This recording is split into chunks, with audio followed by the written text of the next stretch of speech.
Assalamualaikum warahmatullahi wabarakatuh. Semangat pagi anak-anak ibadah.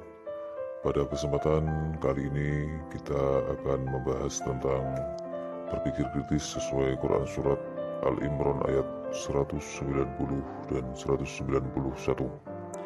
Mengawali pembelajaran daring pada kali ini, marilah kita berdoa agar pembelajaran kali ini berjalan dengan lancar dan kita semua mendapatkan ilmu yang bermanfaat.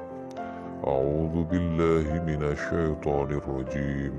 Bismillahirrahmanirrahim. Raditu billahi rabba wa bil islami dina wa bi Muhammadin nabiyya wa rasula. Rabbi zidni ilma warzuqni fahma.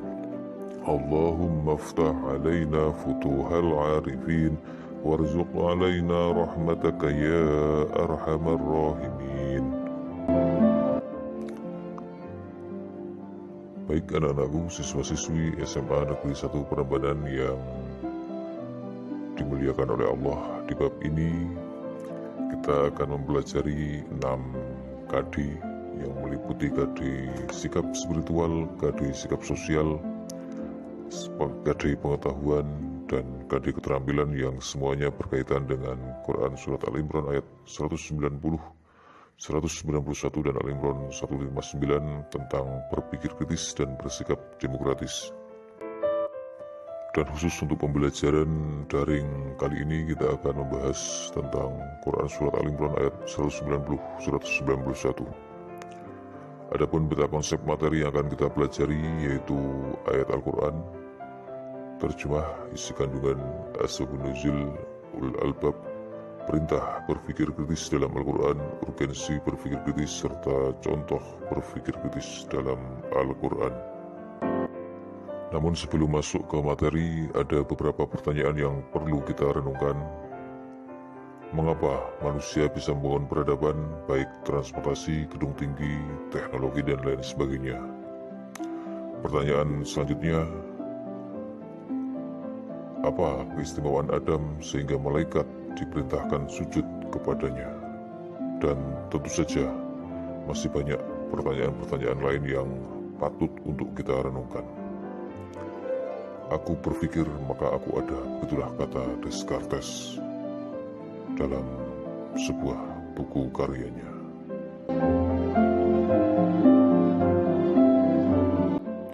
Oke anak-anak, sekarang saatnya kita mengkaji surat Al-Imran 190, 191. A'udzu billahi minasyaitonir rajim. Bismillahirrahmanirrahim. Inna fi khalqis samawati wal ardi wa ikhtilafil laili wan nahari la ayatin li ulil albab.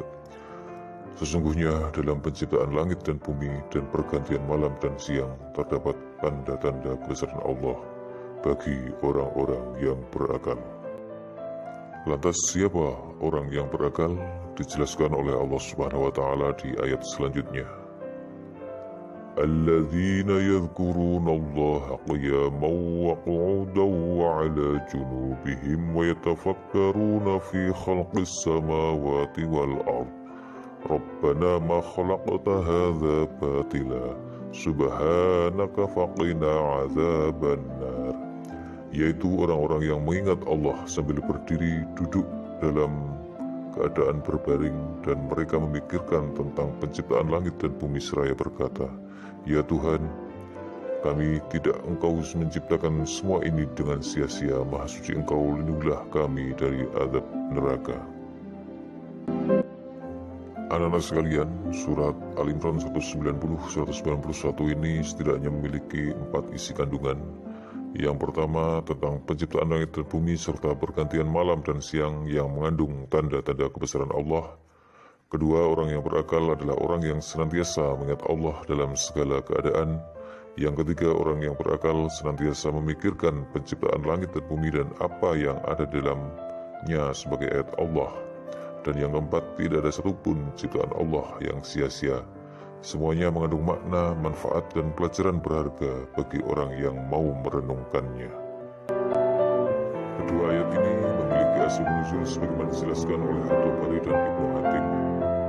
Dari Abbas radhiyallahu anhu, suatu ketika orang Quraisy mendatangi Yahudi dan bertanya tentang bukti kebenaran yang dibawa oleh Nabi Musa. Kemudian dijawab, tongkatnya dan tangannya yang putih bersinar bagi yang memandangnya. Mereka datang kepada Nasrani dan menanyakan bagaimana halnya dengan Isa. Dijawab, Isa menyembuhkan mata yang buta sejak lahir dan penyakit sumpah, serta menghidupkan orang yang sudah mati. Maka mereka mendatangi Rasulullah dan berkata, mintalah dari Tuhanmu agar bukit sofa itu jadi emas bagi kami. Maka Nabi berdoa dan turunlah surat Al-Imran ayat 191 ini. Lantas siapa yang dimaksud dengan ulul albab? Secara bahasa, ulu artinya mempunyai dan albab artinya akal. Jadi ulul albab adalah orang yang berakal. Aktivitasnya yaitu berzikir dalam situasi apapun, berpikir tentang fenomena alam, siklus kehidupan tumbuhan karena air hujan, fenomena sosial, sejarah atau kisah masa lampau dan lain sebagainya.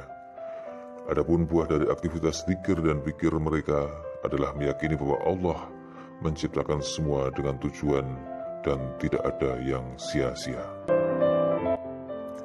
Anak-anakku sekalian yang dimuliakan oleh Allah, di dalam Al-Quran banyak sekali perintah kepada manusia untuk berpikir, bahkan sering kali menyindir mengapa manusia tidak mau berpikir. Dalam Al-Quran, perintah berpikir disebut dengan kata tafakkur, tadakkur, tadabbur, dan ta'akul.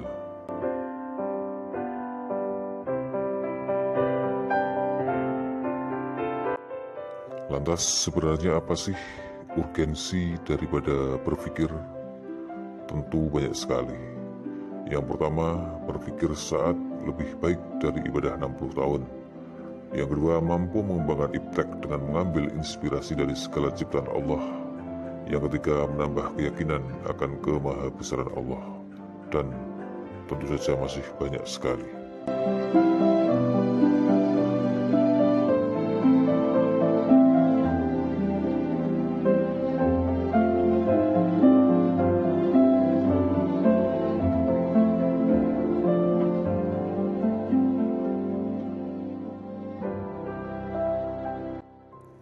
Adapun contoh berpikir dalam Al-Quran, diantaranya adalah perintah untuk memperhatikan unta bagaimana ia diciptakan, perintah berpikir tentang tanaman, berpikir tentang dua lautan yang mengalir keduanya bertemu namun ada batas yang tidak dilampaui oleh masing-masing, berpikir tentang penciptaan manusia secara berpasangan, berpikir tentang binatang ternak yang menghasilkan susu, minuman dari buah-buahan dan lebah yang menghasilkan madu, dan masih banyak lagi.